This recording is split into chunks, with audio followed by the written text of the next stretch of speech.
Bienvenidos a nuestro podcast La Biblia en un año. Recuerda que este es del segmento Luz que ilumina mi camino y que este año la palabra rema es ejercitándonos para la eternidad. Estamos ya llegando al episodio número 58. ¡Wow! ¡Qué bendición! Y el título de hoy es ¿Cómo crecer en integridad?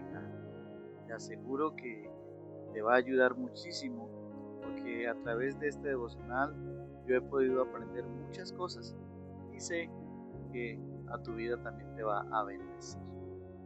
Surge una pregunta: ¿intentas acomodar a Jesús en tu horario o más bien acomodas tu horario en función de Jesús? Dios no puede encajar en nuestros planes, sino que nosotros debemos encajar en los suyos. Así como lo escribe Eugene Peterson, no podemos usar a Dios. Él no es una herramienta, ni un electrodoméstico o una tarjeta de crédito. Santo, santo, santo es la palabra que lo sitúa más allá y por encima de nuestros intentos de encajonarlo en nuestro deseo de fantasía o dentro de nuestros esquemas utópicos sobre cómo dejar huella en el mundo. Santo significa que Dios vive por sí mismo, que está vivo de una manera que excede nuestra experiencia e imaginación. Santo se refiere a una vida que arde con una intensa pureza, que transforma todo lo que toca en su semejanza. Así es, escuchaste bien. Por eso es que cuando somos transformados por el poder de Dios, cuando tú y yo pasamos tiempo en la presencia de Dios, Él nos santifica.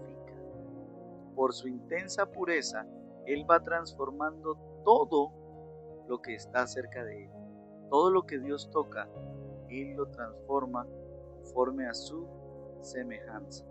Entonces, si estamos llevando vidas en pecados, si estamos de pronto patinando en una vida llena de barro, de pecado, de inmundicia, pues significa de que definitivamente estamos fuera de la presencia de Dios, estamos alejándonos de la presencia de Dios. ¿Ok? Eso es algo que debemos tenerlo bien claro. La palabra hebrea para santo es kadosh, probablemente significa en su origen separado o apartado. Y esta llegó a ser usada para describir la grandeza de Dios y cómo su carácter y naturaleza son mucho más grandes y mucho más maravillosos que los de ninguna otra persona o cosa. Que algo distinto de Dios sea santo simplemente significa que ha sido dedicado a Dios. Tú eres santo en la medida en que tu vida está dedicada a Él y tus acciones reflejan su carácter. Santidad e integridad están íntimamente relacionadas y Dios quiere el todo de tu vida. Así es, porque cuando tú tienes y le das a Dios el todo de tu vida, suceden cosas espectaculares. Esto sí es algo muy maravilloso. Bueno, vamos a hacer la primera lectura del día de hoy. Vamos a leer Salmos capítulo 27. Vamos a leerlo desde el versículo 1 hasta el versículo 6. Recuerda que estamos en la nueva traducción viviente. Salmo de David. El Señor es mi luz y mi salvación. Entonces, ¿por qué habría de temer? El Señor es mi fortaleza y me protege del peligro. Entonces, ¿por qué habría de temblar? Cuando los malvados vengan a devorarme, cuando mis enemigos y adversarios me ataquen, tropezarán y caerán. Aunque un ejército poderoso me rodee, mi corazón no temerá. Aunque me ataquen, permaneceré confiado. Lo único que le pido al Señor, lo que más anhelo, es vivir en la casa del Señor todos los días de mi vida, deleitándome en la perfección del Señor y meditando dentro de su templo. Pues Él me ocultará allí cuando vengan dificultades, me esconderá en su santuario, porque me pondrá en una roca alta donde nadie me alcanzará. Entonces mantendré mi cabeza en alto, por encima de los enemigos que me rodean. En su santuario ofreceré sacrificios con gritos de alegría y con música cantaré y alabaré al Señor. ¡Wow! ¡Qué bendición! ¿Cierto que sí? Poder experimentar la grandeza, la gloria de Dios, la santidad de Dios y el poder de Dios. Bueno, el primer punto de nuestro podcast de hoy es: alaba al Señor en la hermosura de la santidad. Oye, surge una pregunta bien especial, ¿sí? Y la pregunta que surge aquí es: ¿cómo puedes hacer para vivir una vida exenta del temor? Muy buena pregunta, ¿cierto que sí? Pues te digo que David tenía numerosas razones para tener miedo. Estaba rodeado de malvados enemigos y adversarios. ¿Recuerdas? Los amalecitas. Estaba rodeado de muchas personas que querían matarlo, incluyendo al mismo rey Saúl. La gente de su propio pueblo, la gente de su propia nación quería matarlo. Aún así, él hace una pregunta bien especial y dice: ¿a quién temeré? ¿Quién podrá amedrentarme? Y él mismo responde y dice: no temerá mi corazón, yo mantendré la confianza. Wow. ¿Sabes? ¿Cómo puedes mantener la confianza ante la oposición, ante los ataques y ante un gran número de enemigos? En la vida de David, el foco de su vida era la alabanza. Wow. Era un hombre que había entendido el poder que hay en el alabar a Dios. Y eso es algo que creo que nos hace falta entender. Que tú puedas tener esa alabanza a Dios a diario. En tu casa, en tu habitación, mientras te duchas, en la cocina, en la sala, mientras vas en el transporte o en tu vehículo a trabajar, a estudiar, mientras estudias, mientras caminas, cuando te congregas allí en ese lugar de adoración a donde vas, te desconectas del teléfono, te desconectas de otras personas y empiezas a alabar al Señor. David se centró en algo único a lo cual le dio prioridad número uno: alabar a Dios. Hoy quiero recomendarte y decirte: no intentes acomodar a Dios en tus planes. No. Señor, bendice mis planes. No. Quiero motivarte hoy a que a partir de este podcast, de este momento en que lo escuchas, empieces a hacer tus planes en función a la prioridad de alabar a Dios. Es decir, si tienes un trabajo, que tu trabajo sea un instrumento de bendición para el Señor. No que tu trabajo te aleje de Dios, no que tu trabajo te impida congregarte. No. Entonces tienes que entender que necesitas cambiar de trabajo, ¿sí? Y Dios te va a ayudar. En tus planes, en función de la prioridad de alabanza y de alabar al Señor, está en que si estás buscando cónyuge, esposa, esposo, pues busques un hombre o una mujer, escúcheme bien, que te ayude a acercarte más a Dios. No busques en una persona que no ama a Dios, una persona que está alejada de Dios, una persona que para esa persona Dios no es su prioridad, porque esa persona no te va a ayudar a darle la prioridad de alabar al buen pastor. ¿Listo? David ofrece una maravillosa descripción de lo que es la alabanza. Lo que más quiere hacer por encima de todo es adorarlo en su santo templo y contemplar su hermosura. Dice allí podré ofrecer sacrificios en el templo y gritar de alegría y cantar himnos al Señor. ¿Sí ves? David quería hacer eso. Y ahora que entendemos por la revelación de la palabra que el Espíritu Santo viene a vivir sobre personas, Él quiere que tu habitación sea el templo de adoración.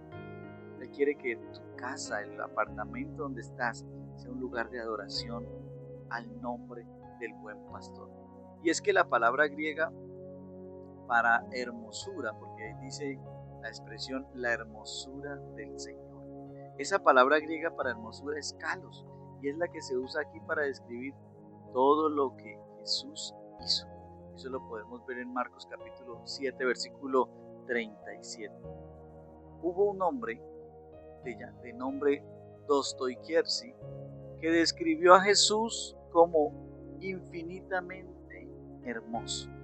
Jesús no tenía una belleza exterior, como lo dice Isaías capítulo 52, versículo 2 y 3, sino que tenía una belleza de otro tipo. ¿Cuál? La hermosura de la santidad. Y es que al buscar al Señor y alzar la vista a su hermosura en la alabanza, Él te eleva por encima de las distracciones, los miedos, las tentaciones, los problemas, las dificultades. Así como lo explica David, dice, porque en el día de la aflicción Él me resguardará en su morada, al amparo de su tabernáculo me protegerá y me pondrá en alto sobre una roca alta. Wow. Yo no sé qué situaciones estás pasando, qué problemas, qué tipo de enfermedades, qué diagnóstico médico te hayan dado. Pero hoy quiero decirte algo en el nombre de nuestro Señor Jesucristo. Sea cual sea lo que estés viviendo o atravesando, adora al Señor, alábalo, porque en la alabanza a Dios se activa el poder de Dios de una manera sobrenatural. Cuando tú alabas y glorificas el nombre del Señor, sale poder de Dios. El poder de Dios sale de Él y llega a tu vida de una manera especial. Vamos a orar. Señor, una sola cosa te pido, que habite en tu casa todos los días de mi vida, para contemplar tu hermosura, Señor, que pueda vivir en tu presencia. Ayúdame, Señor, para tener una vida de oración, no para orar de vez en cuando, sino para que mi vida sea un estilo de oración a ti en todo tiempo y en todo lugar. Amén y amén. Bueno, vamos entonces a leer otro pasaje que me llama muchísimo la atención. Quiero invitarte para que vamos a San Marcos. Ese es el Nuevo Testamento y vamos a leer San Marcos capítulo 9. Vamos a leer versículos 33 al 50, desde el 33 hasta el versículo 50. Recuerda que lo vamos a estar leyendo en la Nueva Traducción Viviente, ¿sí?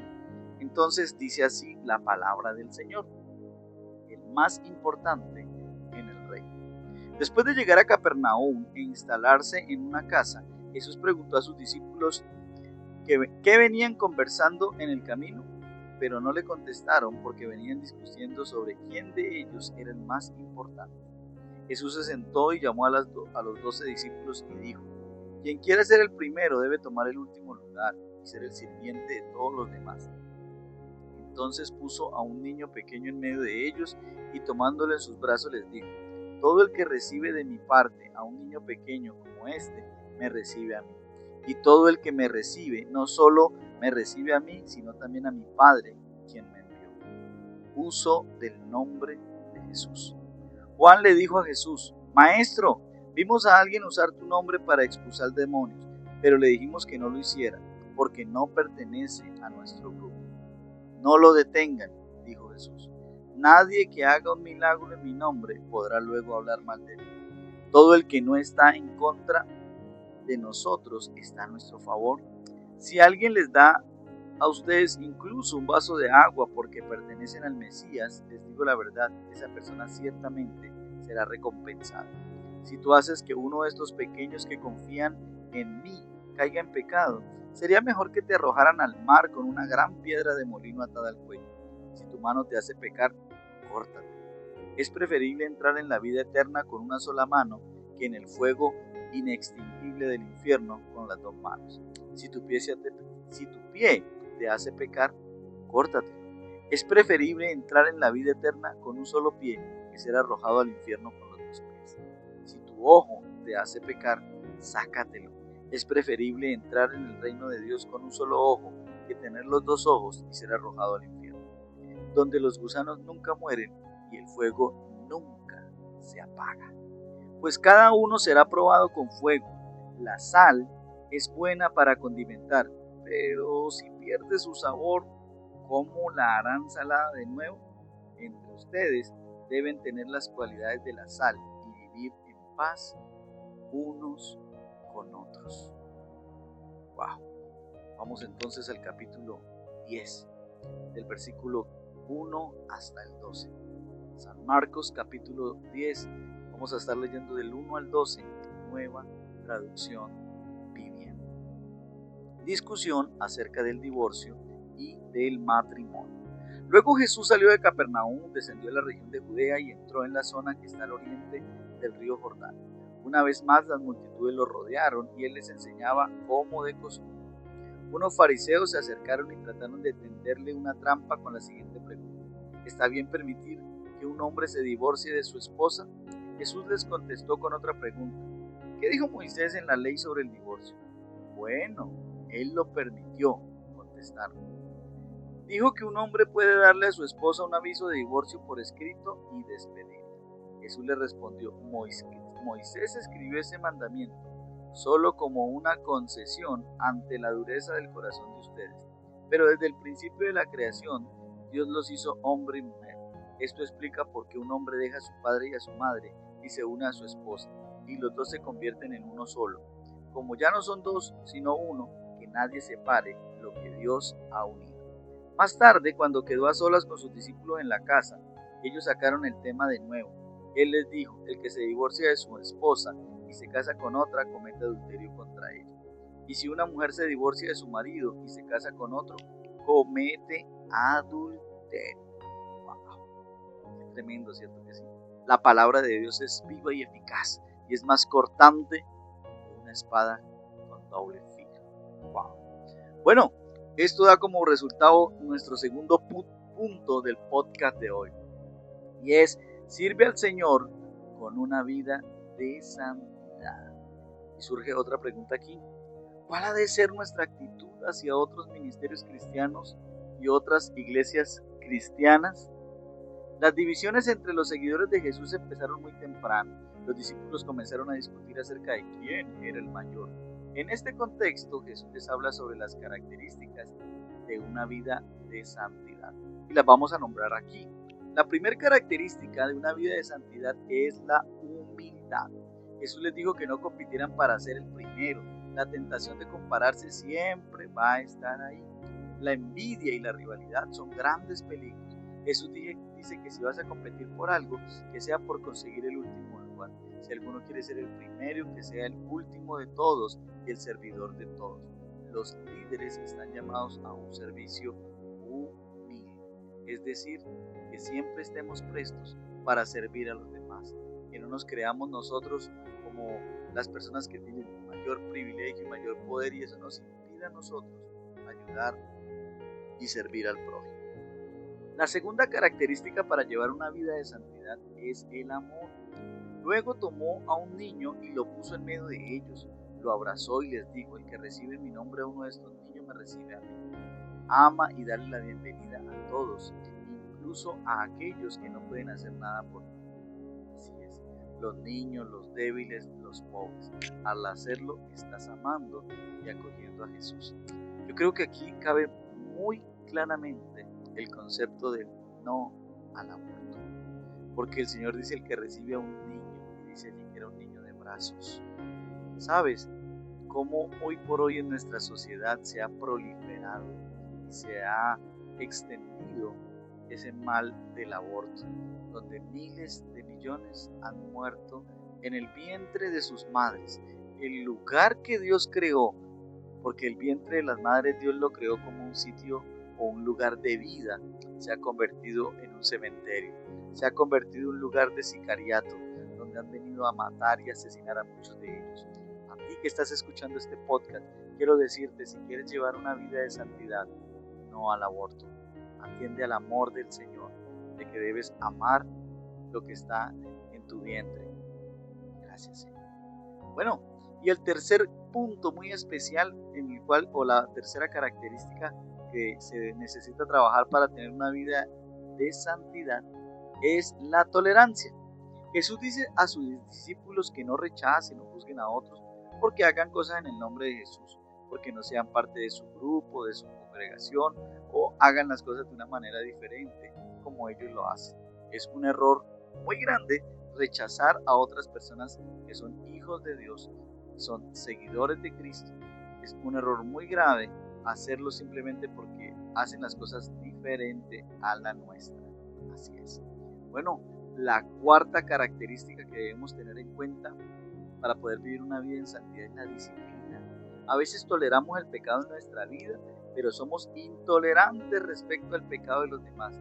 Jesús nos enseña a ser tolerantes con los demás, pero intolerantes con el pecado en nuestra propia vida. Por supuesto, Jesús no está diciendo que nos mutilemos literalmente, que nos saquemos el ojo, que nos cortemos la mano.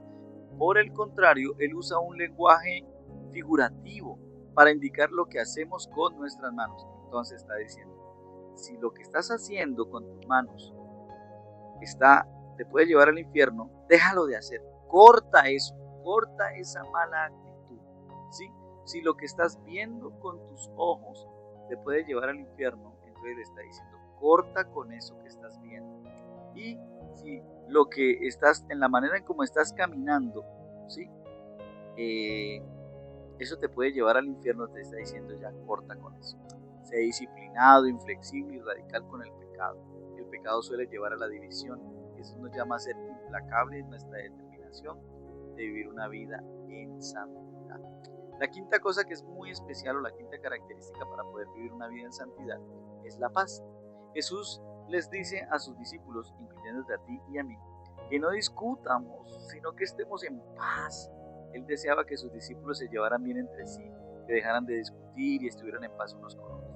Más adelante oró para que fueran uno y para que el mundo creyera a través de esa unidad. Eso lo encuentras en la oración sacerdotal que está plasmada en San Juan capítulo 17. Bueno, la sexta característica para poder vivir una vida en santidad es la fidelidad. Jesús nos llama a ser fieles en el matrimonio, pero también nos llama a ser fieles en el noviazgo. Nos señala que el permiso al divorcio que dio Moisés fue una concesión, no un mandamiento. El designio de Dios para el matrimonio es la fidelidad, no por un mes, no por 2 meses, para toda la vida. El esposo y la esposa deben estar tan íntimamente unidos que se convierten en una sola carne, y los dos serán como una sola persona. Lo dice en San Marcos capítulo 10, versículo 8, la traducción Dios habla hoy. Este es el origen de las maravillosas palabras usadas en las bodas, que siguen al momento en que los cónyuges unen sus manos e intercambian sus votos. Por tanto, lo que Dios ha unido, que no lo separe el hombre. ¡Wow! Bueno, vamos a hacer una oración bien especial. Señor, ayúdame por medio del poder de tu Santo Espíritu a vivir una vida en santidad. En este momento, cuéntale a Dios en qué cosas has estado fallando, en qué cosas has estado pecando. Pídele perdón al Señor y dile que te ayude para que puedas vivir una vida en santidad. Señor, ayúdanos a desarrollar las características de la humildad, el amor, la tolerancia, la disciplina, la paz y la fidelidad. En el nombre de Cristo Jesús. Amén y amén. Bueno, volvemos rápidamente al Antiguo Testamento. Sí, Señor. Y ahora vamos a leer el libro de Levítico. Vamos a estar leyendo el capítulo 1, el capítulo 2 y el capítulo 3 desde el verso 1 hasta el 17. Entonces vamos a empezar Levítico capítulo 1 en la Nueva Traducción Viviente. Procedimiento para las ofrendas quemadas. El Señor llamó a Moisés desde el tabernáculo y le dijo: da las siguientes instrucciones al pueblo de Israel. Cuando presentes un animal como ofrenda al Señor, lo puedes tomar de la manada, del ganado o del rebaño de ovejas y cabras. Si el animal que ofreces como ofrenda quemada es de la manada, debe ser un macho que no tenga ningún defecto. Llévalo a la entrada del tabernáculo para que seas aceptado por el Señor. Coloca la mano sobre la cabeza del animal y el Señor aceptará la muerte del animal en tu lugar, a fin de purificarte y hacerte justo con él. Luego matarás al becerro en la presencia del Señor, y los hijos de Aarón, los sacerdotes, ofrecerán la sangre del animal al salpicarla por todos los lados del altar que está a la entrada del tabernáculo. Después se le quitará la piel al animal y se cortará en pedazos. Los hijos del sacerdote Aarón encenderán un fuego de leña sobre el altar y acomodarán los pedazos de la ofrenda junto con la cabeza y la grasa sobre la leña que arde en el altar. Sin embargo, las vísceras y las patas deben lavarse primero con agua. Después el sacerdote quemará el sacrificio completo sobre el altar como ofrenda quemada. Es una ofrenda especial, un aroma agradable al Señor. Si el animal que ofreces como ofrenda quemada es del rebaño, podrá ser una oveja o una cabra, pero deberá ser un macho sin defecto. Matarás al animal en el lado norte del altar en la presencia del Señor y los hijos de Aarón, los sacerdotes, salpicarán su sangre por todos los lados del altar. Luego cortarás el animal en pedazos y los sacerdotes acomodarán los pedazos de la ofrenda junto con la cabeza y la grasa sobre la leña que arde en el altar. Sin embargo, las vísceras y las patas deben lavarse primero con agua. Después el sacerdote quemará el sacrificio completo sobre el altar como ofrenda quemada. Es una ofrenda especial, un aroma agradable para el Señor. Si ofreces un ave como ofrenda quemada al Señor, elegirás una tórtola o un pichón de paloma. El sacerdote llevará el ave al altar, le arrancará la cabeza y la quemará sobre el altar. Pero primero deberá escurrir la sangre y dejarla correr sobre un costado del altar. El sacerdote también debe quitarle el buche y las plumas y echarlos en las cenizas al lado oriental del altar. Luego, sujetando el ave por las alas, y el sacerdote la abrirá, pero sin despedazarla. Después la quemará como ofrenda quemada sobre la leña que arde en el altar. Es una ofrenda especial, un aroma agradable al Señor. Bueno, vamos a pasar a Levítico capítulo 2. Procedimiento para la ofrenda de grano. Cuando presentes grano como una ofrenda al Señor, deberá ser harina selecta. Derramarás sobre la harina aceite de oliva, la rociarás con incienso y la llevarás a los hijos de Aarón, los sacerdotes. El sacerdote tomará un puñado de la harina humedecida con aceite, junto con todo el incienso, y quemará esta porción representativa sobre el altar. Es una ofrenda especial, un aroma agradable al Señor. Luego el resto de la ofrenda de grano será entregado a Aarón y a sus hijos. Esta ofrenda será considerada una porción sumamente santa entre las ofrendas especiales presentadas al Señor. Si la ofrenda es de grano cocido al horno, como debe ser de harina selecta, pero sin levadura, se puede presentar en la forma de panes planos mezclados con aceite de oliva o de obleas untadas con aceite de oliva. Si la ofrenda de grano se cocina en un sartén, debe ser de harina selecta humedecida con aceite de oliva, pero sin levadura. Pártela en pedazos y derrama sobre ella aceite de oliva. Es una ofrenda de grano. Si la ofrenda de grano se cocina en una cacerola, debe ser de harina selecta y aceite de oliva. Cualquiera que sea la forma en la que se prepare la ofrenda de grano para el Señor, la llevarás al sacerdote, quien la presentará en el altar. El sacerdote tomará una porción representativa de la ofrenda de grano y la quemará sobre el altar. Es una ofrenda especial, un aroma agradable al Señor. El resto de la ofrenda de grano se entregará a Aarón y a sus hijos como alimento. Esta ofrenda será considerada como una porción sumamente santa entre las ofrendas especiales presentadas al Señor. No uses levadura cuando prepares alguna de las ofrendas de grano que presentes al Señor, porque ni la levadura ni la miel deben ser quemadas como una ofrenda especial presentada al Señor. Puedes ponerle levadura y miel a una ofrenda de las primeras cosechas, pero estas nunca deberán ser ofrecidas sobre el altar como un aroma agradable al Señor. Sazona con sal todas tus ofrendas de grano, para acordarte del pacto eterno de Dios. Nunca te olvides de poner sal a las ofrendas de grano. Si presentas al Señor una ofrenda de grano de la primera porción de su cosecha, lleva grano fresco, molido y tostado sobre el fuego. Y pon aceite de oliva sobre esta ofrenda de grano y échale incienso. Luego el sacerdote tomará una porción representativa del grano humedecido con aceite junto con todo el incienso y la quemará como una ofrenda presentada al Señor. Wow. Levítico capítulo 3. Procedimiento para la ofrenda de paz. Si presentas un animal de la manada como una ofrenda de paz al Señor, podrá ser macho o hembra, pero no debe tener ningún defecto. Pon tu mano sobre la cabeza del animal y mátalo a la entrada del tabernáculo. Luego los hijos de Aarón, los sacerdotes, salpicarán la sangre por todos los lados del altar. El sacerdote presentará parte de esta ofrenda de paz como una ofrenda especial al Señor. Esto incluye toda la grasa que rodea las vísceras, los dos riñones junto con la grasa que los rodea cerca de los lomos, así como el lóbulo largo del hígado. Todo esto debe ser removido junto con los riñones. Entonces los hijos de Aarón lo quemarán encima de la ofrenda quemada, sobre la leña que arde en el altar. Es una ofrenda especial, un aroma agradable al Señor. Si presentas un animal del rebaño como una ofrenda de paz al Señor, podrá ser macho o hembra, pero no debe tener ningún defecto. Si presentas una oveja como ofrenda, llévala al Señor. Coloca la mano sobre su cabeza y mátala frente al tabernáculo. Luego los hijos de Aarón salpicarán la sangre de la oveja por todos los lados del altar. El sacerdote debe presentar la grasa de esta ofrenda de paz como una ofrenda especial al Señor. Esto incluye la grasa de la cola gorda cortada cerca del espinazo, toda la grasa que rodea las vísceras, los dos riñones junto con la grasa que los rodea cerca de los lomos, así como el lóbulo largo del hígado. Todo esto debe ser removido junto con los riñones, y entonces el sacerdote lo quemará sobre el altar. Es una ofrenda especial de alimento que se presenta al Señor. Si presentas una cabra como ofrenda, llévala al Señor. Coloca la mano sobre su cabeza y mátala frente al tabernáculo. Luego los hijos de Aarón salpicarán la sangre de la cabra por todos los lados del altar. El sacerdote presentará parte de esta ofrenda como una ofrenda especial al Señor. Esto incluye toda la grasa que rodea las vísceras, los dos riñones junto con la grasa que los rodea cerca de los lomos, así como el lóbulo largo del hígado. Todo esto debe ser removido junto con los riñones. Y entonces el sacerdote lo quemará sobre el altar. Es una ofrenda especial de alimento, un aroma agradable al Señor.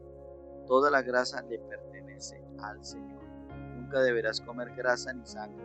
Esta es una ley perpetua para ti que debe cumplirse de generación en generación, donde quiera que vivas. Wow. Bueno, después de esta lectura de Levítico, vamos al tercer punto de nuestro podcast de hoy, y es: sé santo como el Señor es santo. Otra pregunta: ¿cómo puedes vivir una vida santa cuando el mundo a tu alrededor es lo opuesto a lo santo? Cuando el pueblo de Dios estaba a punto de entrar en la tierra prometida, se da lo que Eugene Peterson describe como una pausa narrativa, un prolongado tiempo muerto para la instrucción, una detallada meticulosa preparación para vivir santamente, en una cultura que no tiene la más remota idea de lo que es ser santo. En primer lugar, escribe: cada detalle de nuestra vida se ve afectado por la presencia de este santo Dios. Eres llamado a la santidad en cada aspecto de tu vida diaria. En segundo lugar, continúa diciendo Eugene Peterson: Dios provee un camino. Los sacrificios y las fiestas y los sabatos para atraer todo y a todos a su santa presencia, transformados en el fuego ardiente de la santidad. El lenguaje del Levítico suena muy extraño para nuestros oídos modernos. La ley requería el sacrificio, o que el sacrificio fuera perfecto, sin defecto. Mediante el sacrificio se realiza la expiación, simbólicamente por medio de la imposición de manos. Se pasaba el pecado al sustituto que habría de ser sacrificado en lugar de los seres humanos. La sangre del sacrificio era extremadamente importante. Todo esto se puede entender completamente a la luz del Nuevo Testamento. El autor de los Hebreos nos cuenta que sin derramamiento de sangre no hay perdón. Hebreos 9:22 nos explica que la ley es una copia y una sombra, y en otras palabras es simplemente una prefiguración y una imagen de algo mucho más grande y maravilloso. Sigue así: la ley es solo una sombra de los bienes venideros y no la presencia misma de estas realidades, ya que es imposible que la sangre de toros y machos cabríos quiten los pecados. Todo esto estaba llevando al sacrificio del cuerpo de Cristo, ofrecido una sola vez y para siempre, porque con un solo sacrificio ha hecho perfectos para siempre a los que está santificando, es decir, a todos aquellos que lo hemos recibido como nuestro Señor y Salvador y que hemos depositado nuestra fe en Él. Ya no hace falta otro sacrificio por el pecado, con el de Cristo es más que suficiente. Así que el Nuevo Testamento nos dice que ya no se necesita ninguno de aquellos sacrificios, pero conforman el antecedente para el sacrificio de Jesús y nos ayudan a comprender lo increíble que es. La santidad empieza con poner tu fe en lo que Jesús ha hecho por ti y pedir que tu Santo Espíritu, el Santo Espíritu de Dios, venga a tu vida de una manera diaria, en todo momento, para ayudarte a comenzar a vivir una vida de santidad, en agradecimiento por todo lo que Dios ha hecho por ti, por medio del sacrificio de Jesús hecho en tu favor. Ofrece tu cuerpo. ¿Cómo? Como un sacrificio vivo, santo y agradable a Dios. Esto es el verdadero culto que debe ofrecer. Señor, hoy oramos para pedirte que por favor nos guíes. Hoy estamos llenos de agradecimiento y alabanza. Te ofrezco mi cuerpo como un sacrificio vivo. Ayúdame por medio de tu Santo Espíritu que mora en mí a ser una persona que vive en santidad, que pueda agradar. Quiero ser santo como tú me has mandado que sea. Gracias, Señor. Amén y amén. Bueno, y ahora vamos a leer el comentario de la pastora Pippa Gamber. Ella añade, dice, Jesús dice, vivan en paz unos con otros. Así se resolverían la mayor parte de los problemas del mundo. Muy bien, pastora. Recordemos que este devocional es escrito por el pastor Nicky Gamber de la iglesia HTV en Londres, Inglaterra. Pero también la voz de este podcast es de su amigo y servidor Luis Alfonso González. Bendiciones.